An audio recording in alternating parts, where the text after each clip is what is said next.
Idan ka taɓa jin cewa ba za ka taɓa kai wani mataki ba a rayuwa, to ka saurari wannan labari domin na san zai canza tunaninka. Da akwai wani yaro mai suna Kabir wanda aka haifa a wani ƙauyen da talauci ya mamaye kowane gida.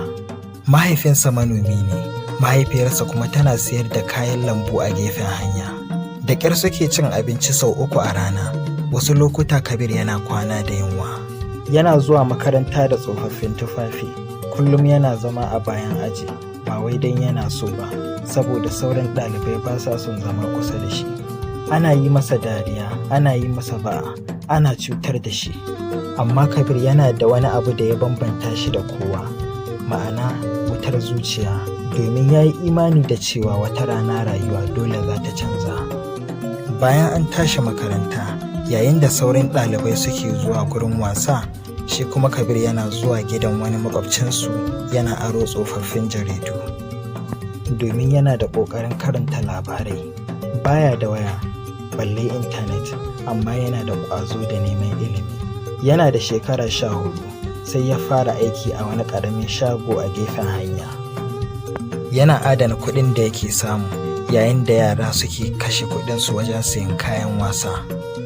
Kabir yana sayan tsofaffin littattafai domin yana da ƙoƙarin karanta labaran manyan mutane, kasuwanci da hanyoyin da ake samun nasara. Wata rana ya yi amfani da ajiyar kuɗinsa ya sayo tsofaffin wayoyi. Ya fara kasuwanci yana sayar da su a ƙauyensu. Ko da yake ba sa kawo masa kuɗi da yawa, amma yana jin ƙwarin gwiwar samun nasara. Ya fuskanci gazawa, wasu sun yaudare shi, ya rasa kuɗi, amma duk da haka bai taɓa dainawa ba. Shekaru suka ja, Kabir bai je jami'a ba, amma ya kammala jami'ar rayuwa.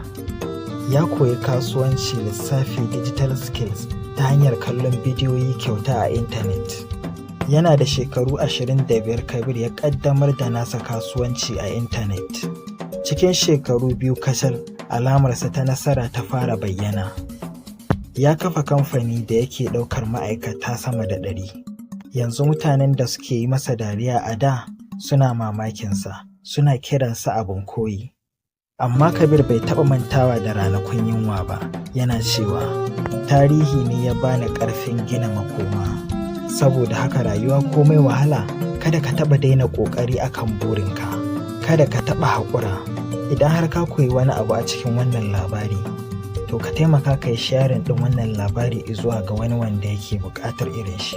Sannan ka bani ƙwarin gwiwa ta hanyar danna min alamar like.